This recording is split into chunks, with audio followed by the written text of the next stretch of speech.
And now, here's your host of Shaping Success, Wes Tankersley. What is up, everyone? Welcome to Shaping Success. I'm your host, Wes Tankersley. Today, our guest is Megan K. Goldman. She is a founder of Silent Touch Productions, a true entrepreneur, and she's got a whole lot more going on. Megan, welcome to the show. Feel like we've known each other for quite a while, even though it's only been like a month now. Yes. Can you tell us just a little bit about who you are?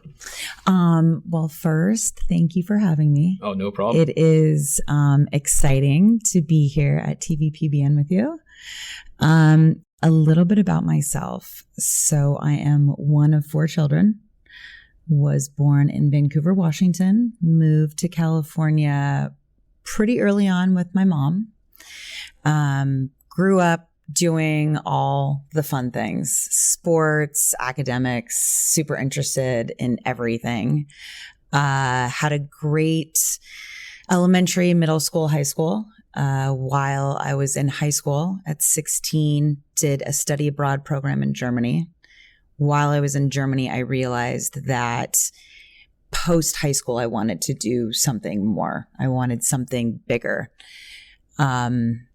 Something I don't share often with a lot of people, which is a huge part of how my success is shaped. When I returned from Germany and got back to California, there was some interesting dynamics happening within my family. And at the age of 18, in my senior year of high school, I came home. And my mom was not well and she left. So at the age of 18, I was on my own. And it was at this moment that I decided that it was just about going forward. And for me, there was no turning back. I had my eyes set on the prize. And that prize was to go to New York and go to university in New York.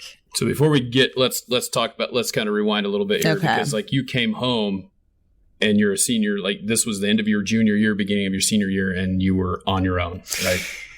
Yes, I was completely on my own. She had some personal issues, and I basically came home to an empty house. She had moved out, and there was a handwritten note giving me essentially a week to figure it out. And at the age of 18, when in my mind it was go to university, go to New York, finish your senior year of high school, there was no stopping. Yeah. It wasn't like something that you just like, a lot of people would just be like, I could only imagine how I would have felt at that age. I'd be like, what am I going to do now? But you kind of knew, right? So you kind of just kept pushing forward. And obviously it probably wasn't that easy, but at the time, Wes, I didn't actually really process what was going on. Yeah. To me, it was all about staying on my trajectory, staying on my path, finishing high school, getting to college. And a lot of people have said to me, that could have gone one of 2 ways. Right. And in my mind, it was only one way. It was only one way. So you ended up graduating high school on your own, getting great grades, and then where to go from there? So I did apply to the big schools in New York, Barnard, NYU, all of them, and I got in.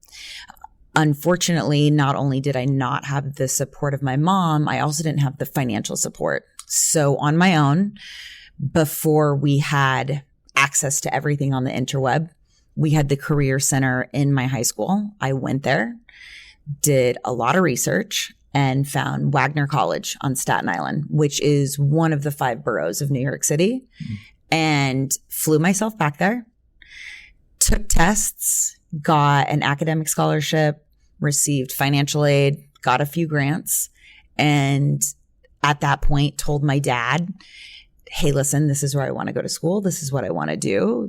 They were not, mom is out of the picture at this point.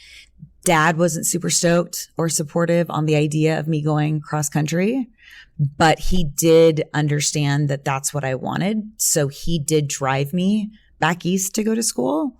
And we're talking from California to New York. 3,000 miles. This is a big old giant trip. Like I could only imagine. I mean, we made that trip I live in Idaho, and driving down to Salinas, California is like 7.5 hours. I could only imagine 3,000. It was, to be honest with you, it was amazing because my dad, he was living in Washington State. I was in California. So when my mom left, that's why I was essentially on my own.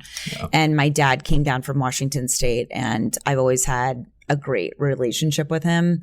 And he's always been a very strong supporter of me and my choices. His apprehension and hesitation around going to New York was the financial aspect of it. Right. And for me, always as a child, no matter what it was, if there was a will, there's a way. You're going to make it happen. I was going to make it happen. Yeah, and you talked about that, like from a very young age, that was the way it was, right? It wasn't like something that you developed later on. It was always that way. Always that way. If I wanted to be on a specific sport team or join a club, or a lot of the times I wanted to play the sports that, the boys were only allowed to play. So I was one of the few girls in Little League with my brothers. I always felt like if I wanted to do it, then I could do it. Right. Yeah. And I think that that's something that a lot of people lack, is that the fact that people put those barriers up and they can be broken. And that's one of those things. I mean, I remember Little League, we had one of the best players was a girl. Yes. And she was like the best pitcher. And then she ended up being a state champion in softball and all that stuff, because that's just, if you want to, you can make anything happen. You can make anything happen. Yeah. Getting to New York was amazing. It didn't take my dad long to get on board with understanding that New York was where I was meant to be. It was very much, for me, the land of opportunity. When I think too, like with a parent though, here you are, like we're talking about, he's in Washington, you're in New York. That's like, my little girl is all the way over there. And if I need to do anything, I can't just jump on a plane and get there in an hour. Right now I have to, was a 3-4 hour flight all the way across the country. It's actually a 5-hour flight. So there you go. Yeah. See, I've never been there. So, but yeah, I mean, you have a 5-hour flight, which could be the difference between being there when you need to be and not. So I'm sure that probably played a lot into that, not getting on board with that. Absolutely. His, not only that, but coming straight out of a situation where my mom chose to leave and I'm on my own. His fear of what could happen to me once I got out there was one of his main concerns, one of his main hesitations. And then also, again, the financial aspect, like, how are you going to pay for this? How are we going to do this? And I was like, I'm going to figure it out. I'm going to make it happen. And you did figure it out. Right? And I did figure it out. So talk about kind of like you're going to school, and while you're going to school, you're working and you're doing a bunch of stuff that like normal, I don't know. I don't want to say normal kids don't do it, because there are a lot of kids that go to college and work, but you always look at those guys and you're like, how do they do it? Because it's so much more work. Like I have 2 degrees and I got them later in life. I could not imagine, like I was changing tires and I was going to college, and ultimately one gave way and I quit going to college because it just couldn't make it happen. But you were able to work, pay for school, and kind of get things going, right? So not only did I work, but I worked in hospitality before I was legally able to. Mm-hmm. So I wasn't 21 yet, but I was working in nightlife in some of the hottest places in New York, making a lot of money, making really genuine connections with the who's who of New York City, ball players, actors, whatever it was.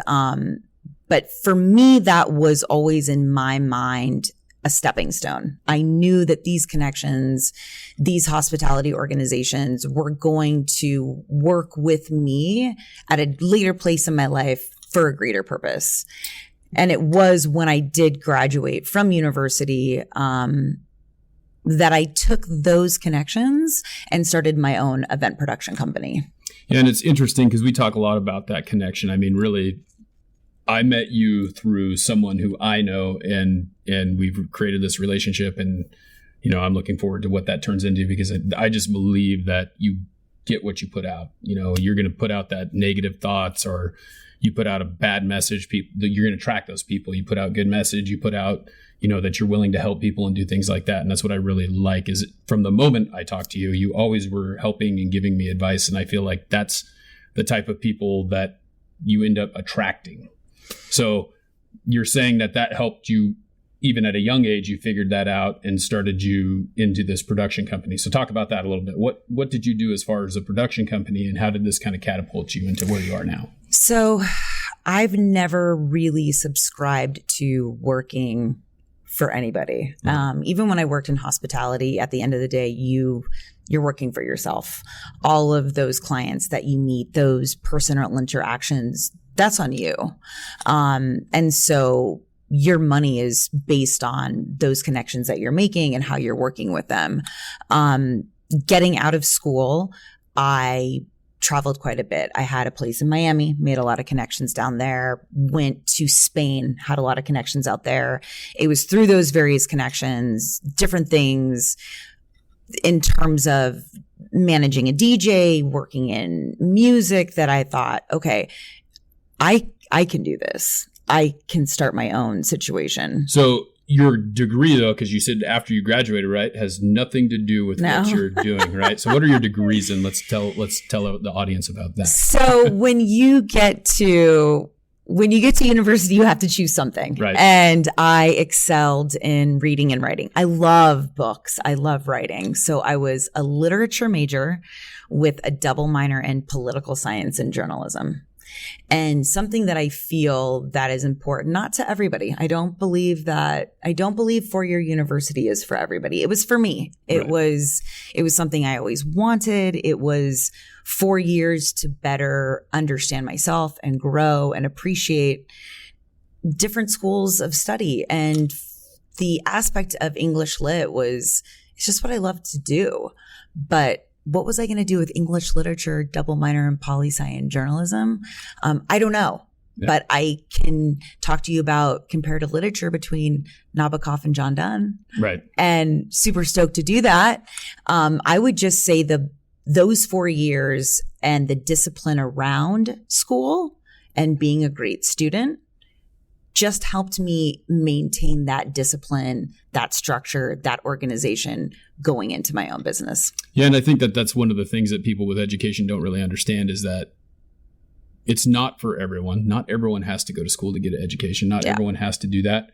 But the things that I gained from the 2 degrees that I have, even though I am not using them, is, an ability to communicate better, to write better, to do those things. I mean, obviously you can't tell with my handwriting, but my typing's not too bad. Yeah. But those are things that people don't learn how to communicate. And those are skills that I think are kind of gone by the wayside. So it's good to have that education or find it in some other way if you're not doing it in a formal education, to educate yourself through reading and things like that. And I think a lot of times, like, I've read more books in the last 2 years than I ever did in college.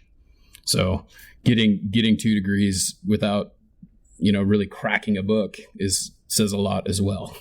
But I would say that, you and I have talked about this. For me, because it started early and it started when my mom left, and it started before my mom left. I was a hustler. Yeah. And the hustle is real. Mm-hmm. And when I say the word hustle to me means you are solution focused.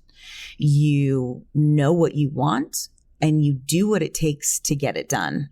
So I hustled to get to college. I hustled through college. I hustled after college. I started my business. And when I started my business, it was a hustle. Yeah.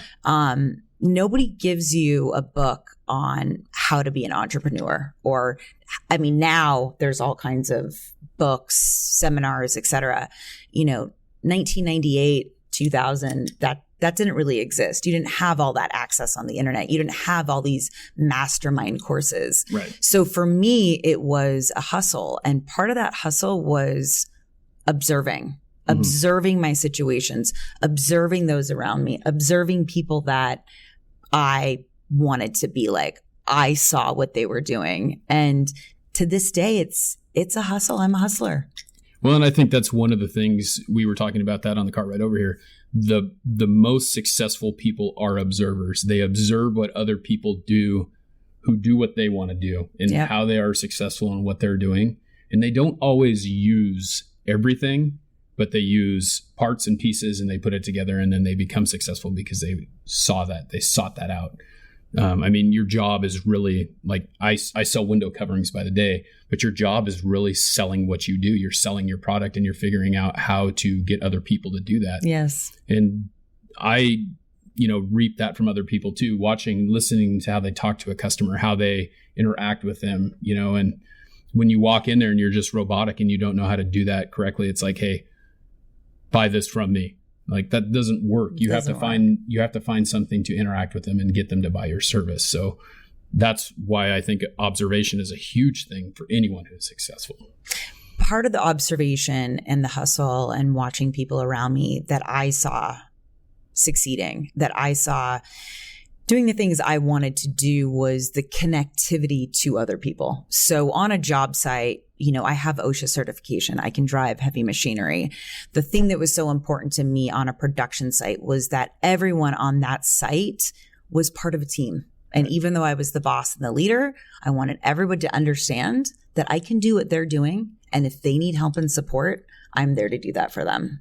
And I do know that that's what has set me apart from other event producers, is that I am extremely hands-on.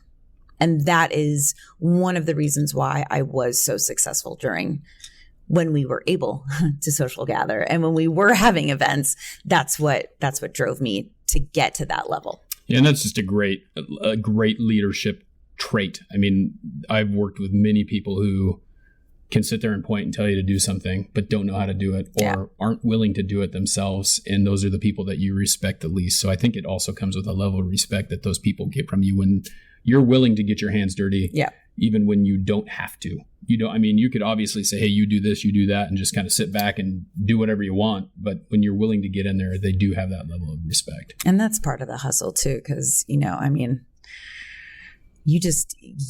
want to know it all. If I'm going to be an event producer, I want to know sound, lighting, and stage. I want to be able to drive the heavy equipment. I don't want to tell you what to do. I want to know what you're doing so that I can better explain it to you. Right. You want to have the knowledge of what it takes. I mean, it goes with anything that you do. You need to know how to. I sell the window coverings, and it's funny, there's this disconnect between the installers and the salesman. I can go in there and I can sell anything, but I also need to have a knowledge of how it actually works. And that's one of the things that I do is I'll call them and I'll say, hey, this is what's going on. What do I do? Can I take this down? Can I do this? What can I do to fix it or whatever? And have that knowledge. So when a customer asks me a question, I can answer it. Exactly. And I don't look like a dummy. Exactly. So, and you got to earn that trust. I mean, that's all there is to it.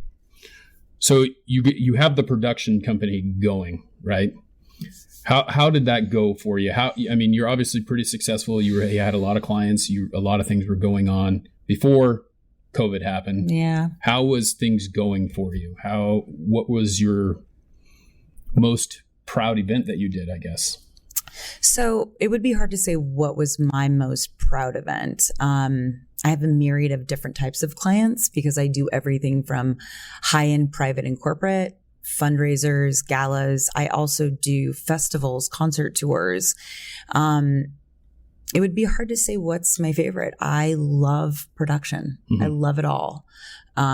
Because of COVID and because of everything that happened, my business is just now putting its toe back in there. But for the most part, it's non-existent. And I think that's a part that's been hard, but also been so incredibly helpful for me to help me better understand what the next aspect of my life looks like. Yeah. And you had to do a little reset. Right. It's been about a year now since you've actually been able to have an event, maybe a little bit longer than that. And you kind of discovered some things about yourself through this time. Talk a little bit about that. Okay. So I've always been a home cook. I love cooking. I'm great at it. I also love all the BS, as my older brother calls it. And all the BS is essentially it's a form of production, but it's everything around everything, whether it's a cookie party for kids, carving pumpkins, just making everything I do special. And so through the pandemic and through COVID and not working and having to reset, which, by the way, the reset was a blessing for me, because at the rate in which I was operating, I was probably going to burn out because I was moving really fast and working insane hours. And the reset aspect of it it's been a game changer. And the home cook aspect of it, through this, I did a course with a man by the name of Gordon McGregor, and I did The Artist Way, which is a book written by Julia Cameron. It's a 25 years book that artists of all mediums, actors, painters, etc., they use this book to tap into their creativity. And having all these skills, the home cook, all the BS, doing all these things that I love to do, I decided that through this course, this next aspect of my career, I want to be a personality. And first, it's really hard to say those things out loud because it means a lot to be a personality, to want to have a TV show, to be a TV host. But if you're going to say it and you're going to declare it, own it. Exactly. Own it. And so now I'm very comfortable saying that I am going to have a live cooking show. Yep. And in the cooking show, I'm going to pepper in the BS. I'm also going to pepper in things that I've learned through this pandemic on a financial aspect, affordable luxury. And I'm really excited and comfortable saying that I'm going to have a TV show. And so the cool thing about that is it's actually going to be on this network. Yes. So we're really excited to have you here. Super excited to be here. You're actually here in Idaho. You're in California normally, but you're here in Idaho to do a little cookout tomorrow at my house. Yes, we are. I'm super happy to be part of the TV PBN family. Super excited to be working with you. And tomorrow we will be doing a summer grill special. As we know, the last year has been difficult for people in terms of reconnecting, family gatherings, et cetera. And now with the vaccination rollout and people being more comfortable getting together again, it's a bit daunting. Yeah. So I really want to help folks at home get comfortable with hosting. And the summer season is upon us. You're a grill master. Oh yeah. And so we're going to do a really fun episode around grilling, summertime, summer cocktails. Yep. It's going to be good. It's going to be fun. I'm excited to dive into it. And I think that we're going to have a really good time. I'm excited to see what it looks like. And this is only the second in-studio interview that I've done, and we're going to actually do a production at my house where the guys in the crew are going to come out and they're just going to put it on, and we're going to make it happen. So I'm excited to. I am super excited. I think this is going to be a really good time. So what's your show called? My show, it is the Megan K Show. And the premise of Megan K Show is I'm your host, Megan K, and I'm going to bring you simplicity and sustainability to your kitchen and on your table. Because the simplicity aspect of it is you see a recipe, it's over 10 ingredients, not comfortable. So I really want to help home cooks, moms, single dads, whatever it is. I want to help folks at home understand that with a few ingredients, you can make great dishes, and the simplicity of it is great. And with that simplicity comes sustainability. Yeah. Well, and I think it's going to be interesting to see because there's a lot, like you're coming to come prep at my house tonight. I'm excited to see how this goes because there's so many different things that people miss out on, and they always think that it's a big production. I was thinking about how last weekend when I was barbecuing ribs, like, how hard is it really? Like anyone could do it. They just don't know how. Right. And so it's exciting to see that, this is the process. This is what it's going to take to make a few items and It's really simple, but you always think that it's a daunting task. It is. It's not. I mean, we're also going to throw just some steaks on the grill because a lot of people, they put a steak on the grill and they massacre it. Yeah. And it's just a couple tricks, a couple things you need to know to grill a good steak. Yep. That's the thing. It's like, it's super easy, but some people are scared to do it. So it's awesome that you're going to show them how to do that. And I love that I'm here at TVPBN doing an in-studio interview. I love it. It's fun. This is one of the best. It's nice to be able to like look at someone's face and talk to them versus being, staring at the screen and you're over there and I'm over here. But we can't always do that. No. So it's awesome that you were able to come up here and do that. So if anyone wants to follow you on social media because you've claimed this name, yes. Where is that? Where's the best place to find you? I am at Megan K. Goldman. Because I am Megan K. Goldman. And she's also going to be on the TVPBN network. If you go to the station when the shows start going live, they will be popping up there as well. Very excited about this. All right. Well, we're towards the end of the show here, and we always ask one question to every single guest. The show is called Shaping Success, and so it's the question, right? It's the $1 million question, and that question is as it is different for every single person, how would you shape your success? What is the shape of your success? The shape of my success. I am going to continue to grow Megan K. Goldman. I'm going to take the Megan K. Show, and it's going to be a home name, and it is going to, most importantly, help people. I'm going to help people bring the joy into their lives, into their homes. And I'm going to continue to show folks that it is simplicity and sustainability. Yeah. Well, you have a great story. I appreciate you taking the time to be on here, and I'm excited to see the growth of this whole thing. Me too. So, thanks for being here. Thanks for taking Wes. the time. Thank you. Thank you, TVPBN. Yep. All right, everyone. Well, that is the end of the show. Until next time, I challenge you to find the shape of your success. How did you?